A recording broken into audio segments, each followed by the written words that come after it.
Jadi F.F. Bruce itu menulis begini, bahwa mereka senang dengan Paulus karena cocok dengan teori Paulus itu, karena di ajaran mereka ada kata-kata begini. Ini kutipan langsung, quote langsung.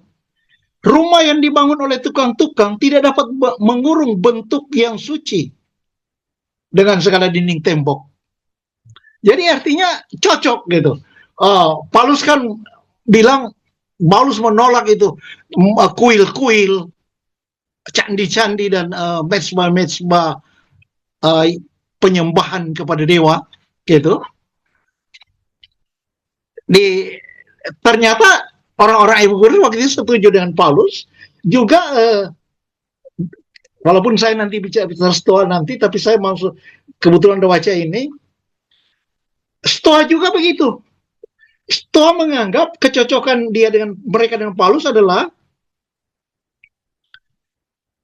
sang wujud yang kudus tidak memerlukan apa-apa yang diberikan oleh manusia. Jadi tidak ada persembahan bunga-bunga atau sesajen apa, bahkan tidak ada persembahan lain-lain.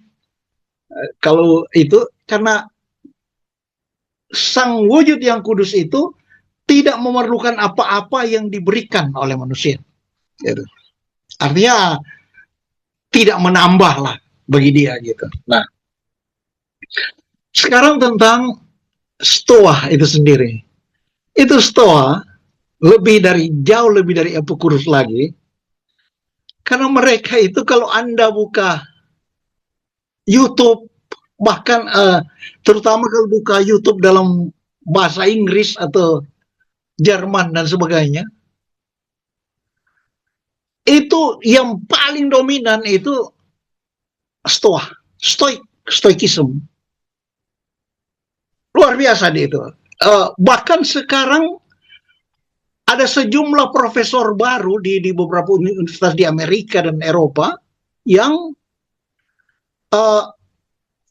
tampil sebagai Stoik. Jadi mereka bukan sekedar studi tentang Stoa, tapi mereka semacam apa, katakanlah semacam rasul-rasul barunya Stoa gitu ya, gitu. Bukan, mereka nggak menggunakan istilah rasul. Nah, apa itu Stoa? Saya mau jelaskan. Jadi Stoa itu bukan satu ajaran seragam. Dia dimulai dari Zeno dari Kition. Zeno dari Kition ini tadi udah Pastor Walda udah jelaskan tahun-tahunnya itu. Kalau bahasa Yunani itu tulisnya Xenon Hokitius gitu. Nah, kemudian ada sama mereka itu setara orang-orang Stoa ini, ada Ariston, Cleanthus, Saverius, Herilius, Chrysippus, nah Planetius dan seterusnya sampai yang tadi disebut oleh Pastor Walda itu Marcus Aurelius, yaitu Kaisar Romawi selama 20 tahun. Nah, itu di antara mereka saya sebut aja salah satu dari Stoik itu namanya Chrysippus. Chrysippus itu menulis 705 buku. 300-an diantaranya itu khusus tentang logika. Nah, mungkin ada yang berpikir begini ya, dengan kacamata sempit berpikir begini. Wah, itu kan karya 2100 atau 2200 tahun lalu.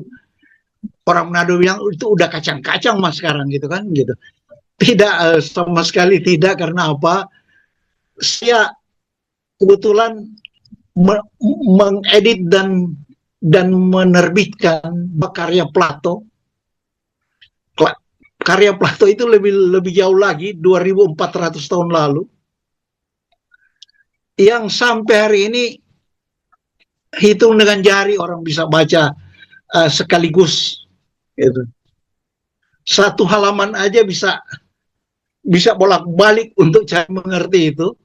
bukan karena sukarnya, tapi karena dalamnya, sehingga dia jadi sukar, karena cakupannya itu, dan terutama karena pola pikir manusia kita yang sedemikian sudah didangkalkan oleh budaya. Kita hidup dalam budaya yang dangkal, bahkan berteologi kita sering sekali sangat dangkal, gitu.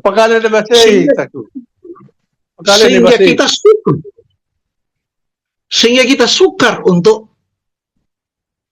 mempelajari isi buku itu. Jadi karya Chrysippos yang 705 buku itu bukan karya kecil ya.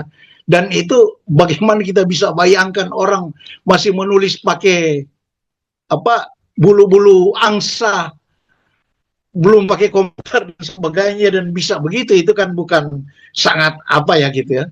Nah, kemudian sesudah dia ada beberapa lagi dan seterusnya, sampai pada orang-orang Stoik Yunani, tadi Yunani, orang-orang Stoiknya Romawi, itu terkenal semua. Salah satu itu Cicero. Cicero itu, Anda yang kita hidup ini dalam hukum yang ditegakkan di seluruh dunia, itu segala undang-undang itu, basis-basisnya itu Cicero.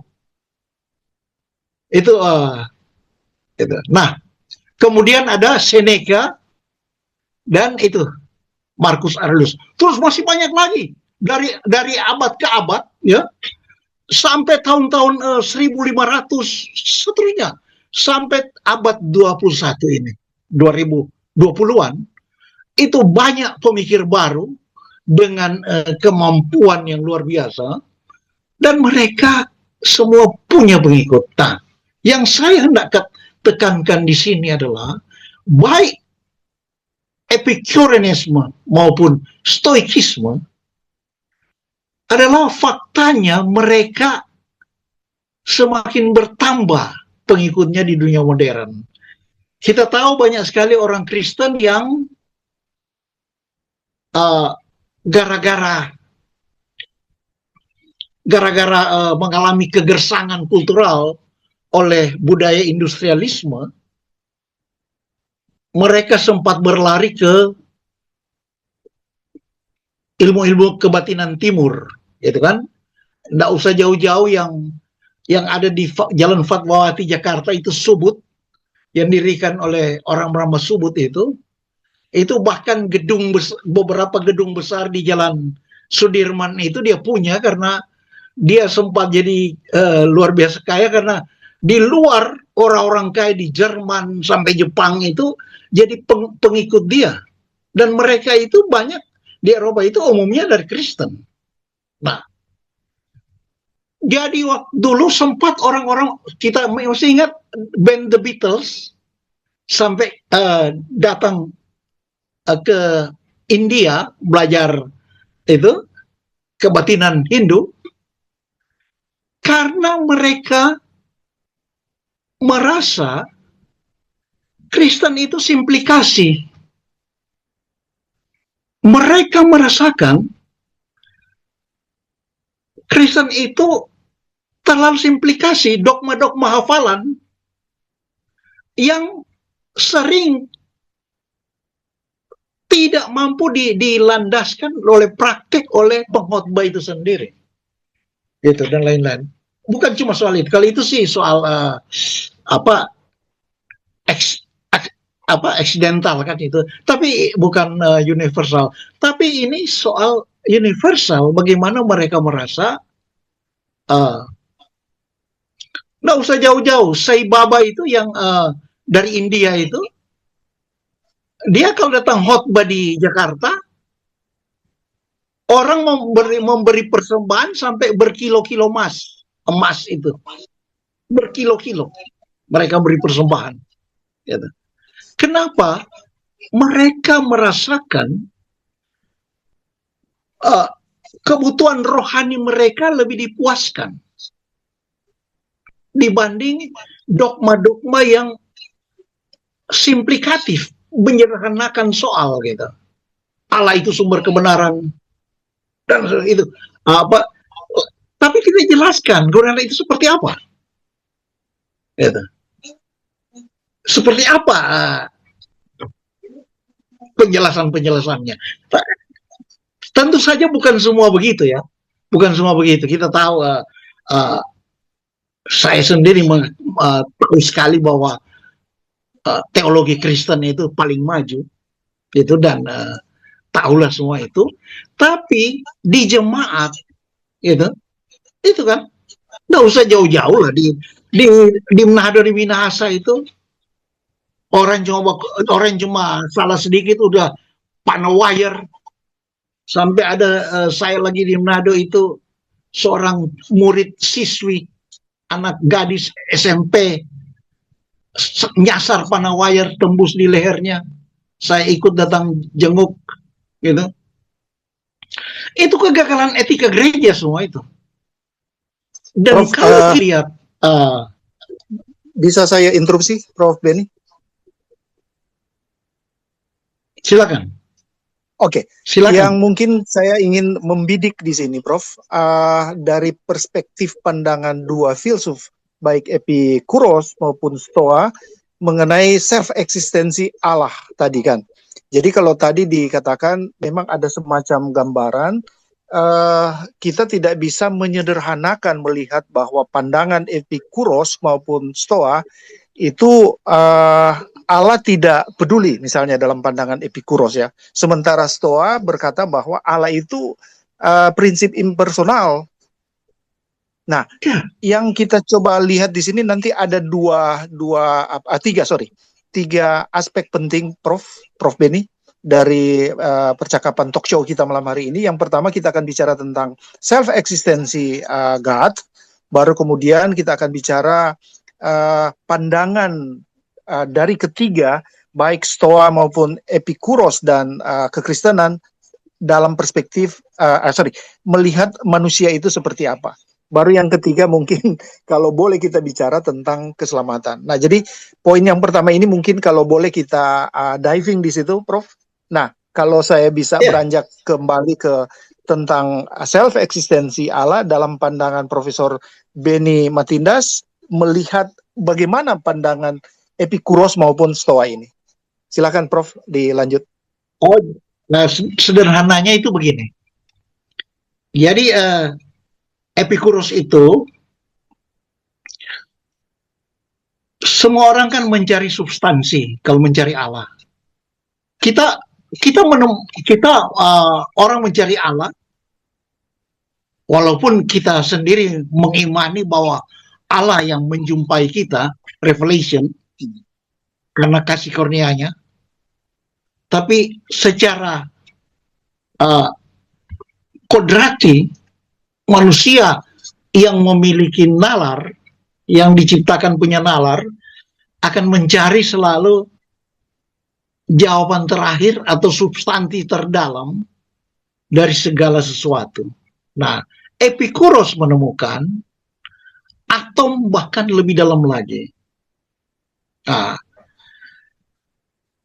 dari situ sementara Stoa itu yang benar tadi macam-macam itu kalau di filsafat Islam itu yang diambil dari Aristoteles, yaitu Al-Farabi itu mereka menyebut akal faal, al-akal al-faal, akal aktif gitu. Sementara kalau Thomas Aquinas itu agens intellectus. Jadi sistem rasional di kosmos ini tetapi personal. Itu yang diyakini oleh Agustinus maupun Thomas Aquinas. Nah, Epikuros yang jauh mendahului mereka seperti itu, tapi dia dalam perkembangan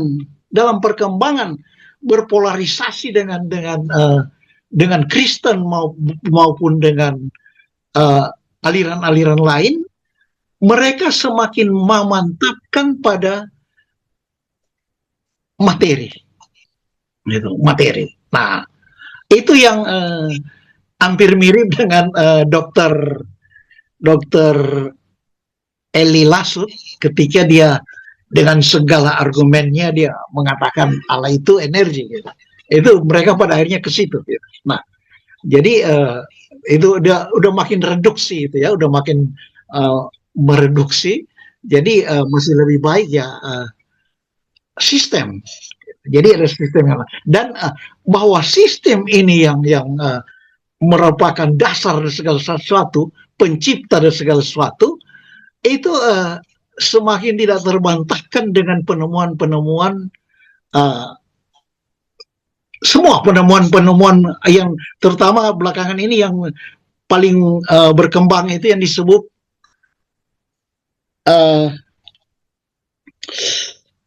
astrobiologi. Astrobiologi itu adalah penelitian ilmiah tentang pra kehidupan sebelum ada kehidupan di dunia ini. Gitu. Nah, di luar kita bicara tentang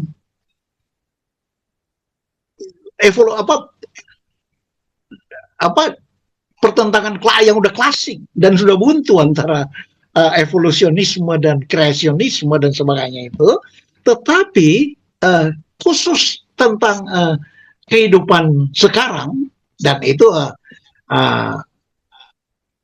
Dr. Jamie Posangi tahu sekali itu tentang apa yang disebut obat antibiotika itu datang dari proses-proses evolusi dan sebagainya. Nah, jadi kalau saya ulangi itu, baik Epikuros maupun Stoa, konsep mereka tentang Allah itu udah berkembang jauh sekali dan sudah tidak bisa dikurung lagi dalam satu rumusan kata-kata. Kurang lebih itu seperti dalam Buddhisme. Buddhisme asli itu kita tahu Siddhartha Gautama kan itu untuk merevolusi Hindu. Sehingga dia tidak tentang dewa. Tuhan. Adanya satu oknum ilahi. Tapi sekarang Buddhisme itu percaya ada itu. Sehingga terjadi apa yang mereka bilang Buddhisme utara, Buddhisme selatan, di mana masih ada yang tetap bertahan bahwa tidak ada itu. Tentang Buddhisme ini saya pernah diseret ke pengadilan karena dianggap menista yang itu, padahal saya hanya mengomentari itu artis Kristen yang pindah jadi Buddhis. Itu pengarang Dewi Lestari gitu kan, suami istri dulu mereka Kristen tapi kemudian jadi Buddhisme dan mereka merasa ketika mereka jadi Buddhis mereka naik kelas, meninggalkan kelas, meninggalkan Kristen yang dianggap lebih rendah gitu kan. Gitu. Baik, Prof Bedi, mungkin saya coba sedikit memberikan pra-conclusion ya dari penjelasan tadi.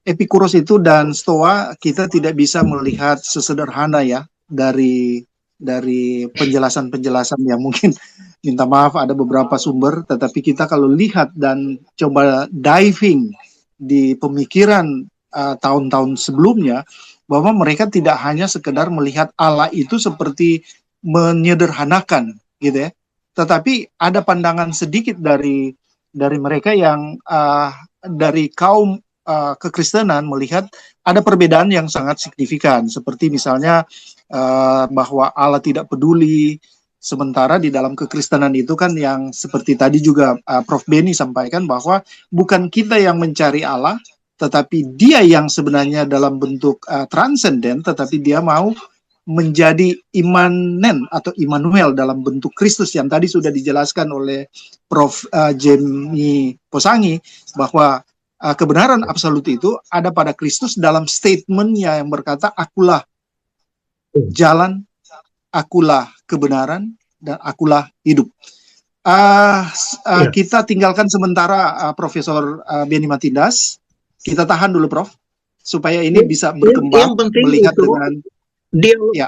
dialog tentang Stoa maupun lebih khusus lagi Stoa itu lebih baik itu kita bawa ke etika, karena itu yang paling merajai orang muda sekarang di seluruh dunia. Dogma-dogma tentang Allah itu sendiri, marilah kita anggap beres di kita, beres di jemaat kita, beres di pendengar kita. Gitu. Oke, baik. Itu yang luar biasa. krusial. Oke, terima kasih. Oke, terima kasih. Saya tinggalkan untuk sementara Profesor Benny Matindas dan saya coba ke Dr. Joni Pabisa. Dok, tadi kita sudah dengar dari tiga penjelasan bahwa ada perbedaan yang signifikan dalam pandangan kedua filsuf dan kemudian itu sudah dapat influencernya. Mereka menjadi influencer di tahun-tahun awal, bahkan sampai sekarang berkembang juga oleh penjelasan Prof. Benny tadi. Banyak orang juga yang masih menggunakan pandangan atau mindset pemikiran dari Stoa maupun Epikuros. Nah, itu tentunya kita perlu ada kehati-hatian, tapi tadi sudah ada semacam catatan ya, footnote lah, anggap seperti itu, dari Prof. Benny, bahwa kita harus bereskan dulu di kalangan kekristenan, sehingga ketika kita berbicara tentang dua filsuf ini, seyogyanya kita tidak menyandingkan dengan pandangan kekristenan, karena pandangan kekristenan itu sudah beres, ya, sudah boleh dapat dikatakan absolut. Kenapa? Karena Profesor Jimmy Posangi tadi sudah menyebut mengutip dalam kitab Yohanes tadi, akulah jalan kebenaran. Nah, Yesus mengklaim itu. Nah, menurut pandangan Dr. Joni Pabisa sendiri dalam melihat pandangan dari ketiga ini, saya tidak melihat lagi kedua dua filsuf, tapi dari ketiga pandangan tadi mengenai self-eksistensi God itu seperti apa? Silakan, Dr. Joni. Ya, terima kasih. Pertama, saya terkagum-kagum ini penjelasan dari tiga pembicara sebelumnya, sehingga hampir-hampir saja saya ingin katakan apa lagi yang saya mau bilang kalau sudah dijelaskan seperti itu. Apalagi tidak masuk dalam eksistensi Allah dan seterusnya. Tapi saya mau mulai dengan pengantar, nanti di sesi berikut saya akan menyampaikan materi saya. Coba kita lihat Efesus pasal 2 ayat 1 sampai 10. Tapi kita akan bicara di ayat 1 sampai 5 saja dulu. Jadi Efesus pasal 2 ayat 1 sampai 10. Ya. Oke.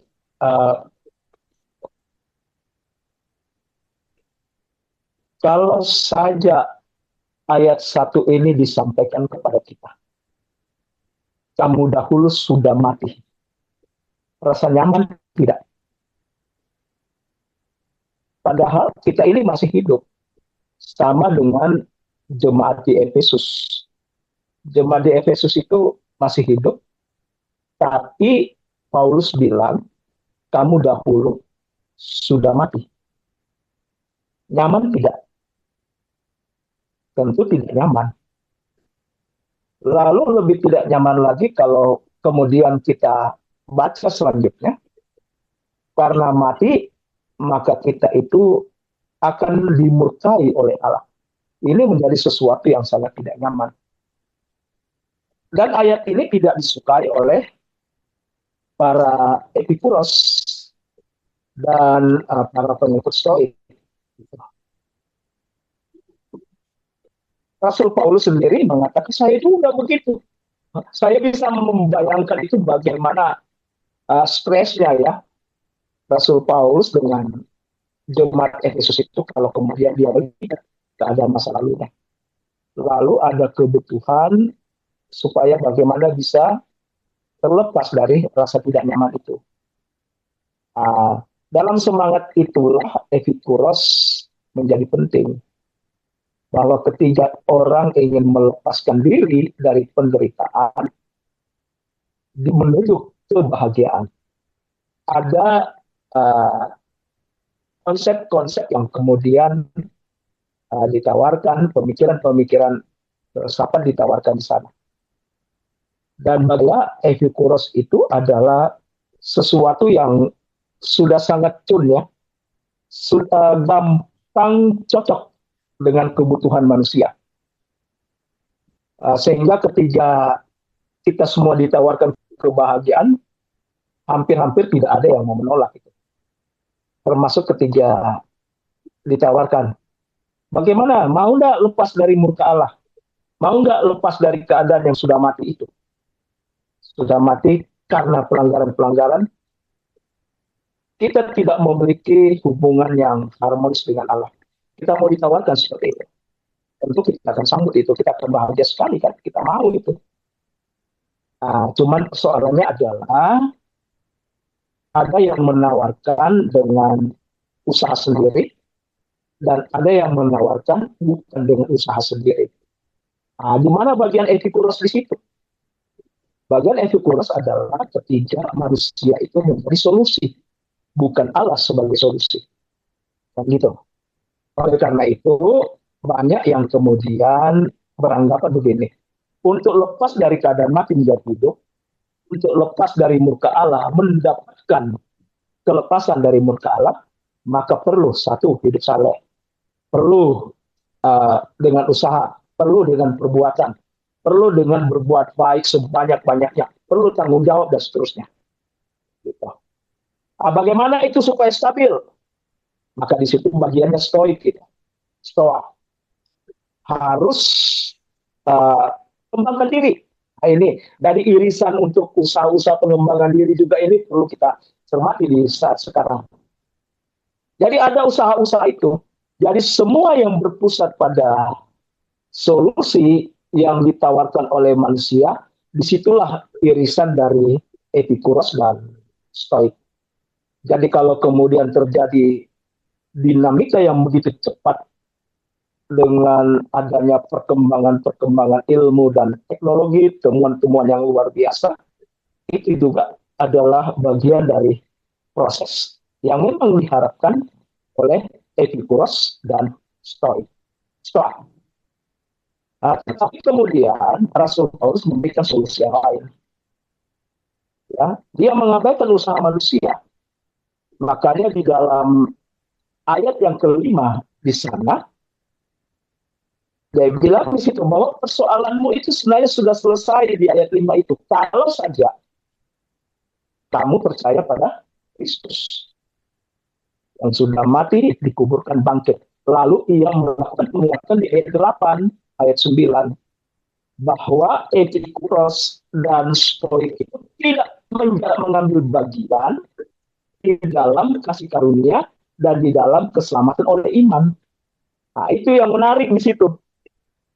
Ya, jadi kalau mau bicara tentang bagaimana melepaskan diri saya ini dari keberadaan saya sebagai orang berdosa yang pasti masuk neraka, yang pasti dimurkai oleh Allah, yang pasti dihukum oleh Allah. Efesus pasal 3 ayat 18, kalau dalam konteks itu kita ambil prinsip kebenarannya di sana. Kalau tidak berada di bawah dalam Kristus, maka kita sudah berada di bawah hukuman. Gitu ya. Kalau melepaskan diri dari situ, maka Rasul Paulus menawarkan bahwa ada pekerjaan Allah yang telah selesai. Itulah kasih karunia.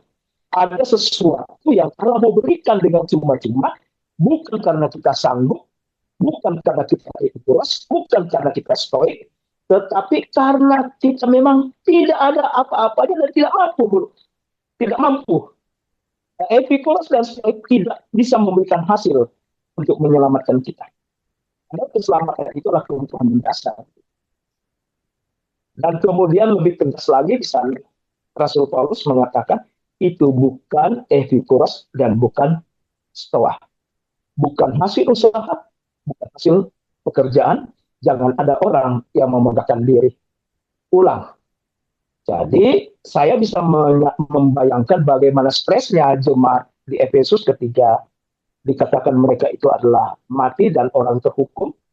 Tetapi kemudian Rasul Paulus memberikan penawaran bahwa ada kasih karunia, pekerjaan yang sudah diselesaikan oleh Allah, Lalu itu bisa diterima melalui iman.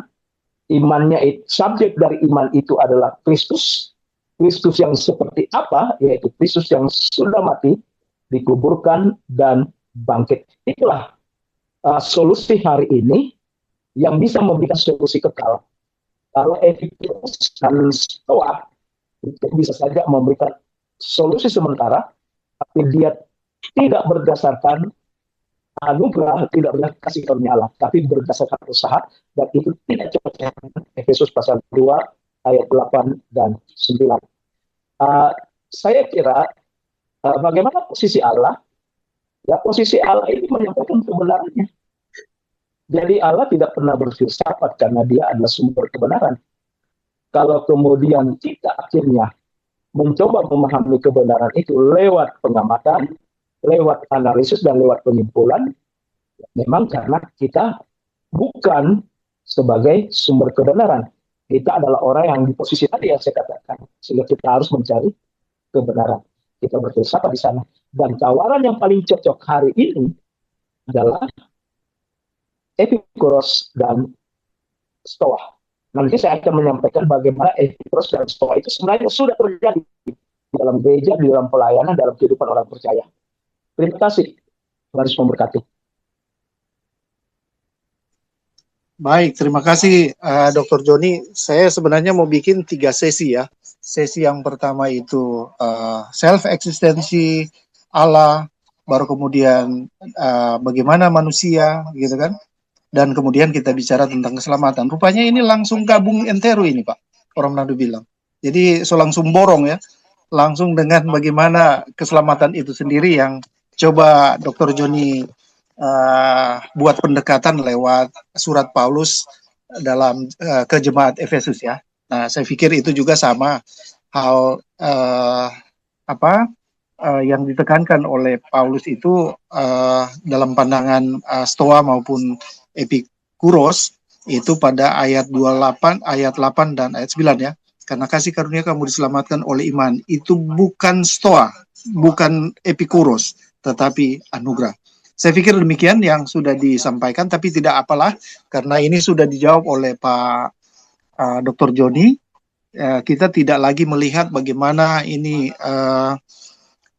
eksistensi manusia, karena eksistensi manusia tadi sudah dijelaskan di dalam ayat yang pertama, dahulu kamu mati, ya. Pada dasarnya manusia itu sudah mati dan tidak dapat berbuat sesuatu. Tidak mungkin ada orang mati dapat berbuat sesuatu yang baik, ya. Tidak mungkin juga kita dalam logika berpikir akan berbicara dengan orang mati. Walaupun dalam perspektif Allah itu kata mati yang disebut di dalam Kejadian, jangan kamu makan sebab ketika kamu makan kamu pasti mati. Nah, kata yang disebut di situ dia menggunakan kata tamut. Jadi menjelaskan bahwa pada hari itu juga memang mereka mati. Mati dalam dalam sastra Ibrani itu terpisah dari kemuliaan Allah. Dan itu juga yang Paulus sempat singgung di dalam kitab Roma ya, pasal 3. Nah baik, kita tetap berkembang ini, Bapak Ibu Saudara-saudara yang kekasih.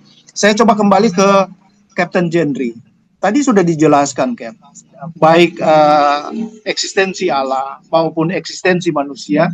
Dan ketika Allah melihat manusia itu tidak dapat berbuat sesuatu apapun, ya kan? Segala sesuatu yang dikerjakan oleh manusia itu di hadapan Allah, kalau Yesaya 64 ayat 6 ya, mengatakan bahwa segala kesalehan manusia itu seperti kain kotor. Nah, ini dalam bahasa Indonesia, tapi dalam bahasa Ibrani lebih sarkasme bahkan. Itu kalau saya boleh izinkan berkata di sini, kata yang di sini disebut softex, diibaratkan seperti pembalut manusia. Jadi segala bukan kebaikan, tetapi segala kesalehan. Nah, itu dianggap atau dilihat oleh Allah sebagai softex di hadapan Allah. Begitu najis maksudnya. Karena itu yang tadi sudah disampaikan oleh Pak Dr. Joni Pabisa bahwa keselamatan itu semata-mata karena anugerah yang disebut di dalam Efesus pasal 2 ayat 8, 9 dan sampai 10. Bahkan di situ menjelaskan Allah sedang mempersiapkan satu tugas yang baru untuk kita berbuat baik setelah kita memperoleh tadi keselamatan. Menurut Kapten Gendry sendiri, melihat bagian ini seperti apa sih? keselamatan itu apakah benar yang disampaikan oleh Dr. Joni itu mengutip dari Efesus pasal 2 bahwa itu semata-mata anugerah atau ada hal-hal yang bisa ditambahkan dalam perspektif Epikuros maupun Stoa? Silakan. Segala usaha manusia untuk keselamatan adalah kain kotor. Bagaimana menurut Stoa dan Epikuros? Ya. Kalau kita bertanya tentang usaha untuk keselamatan melalui dua filsafat ini, saya kira tidak dapat dijawab, tidak ada jawabannya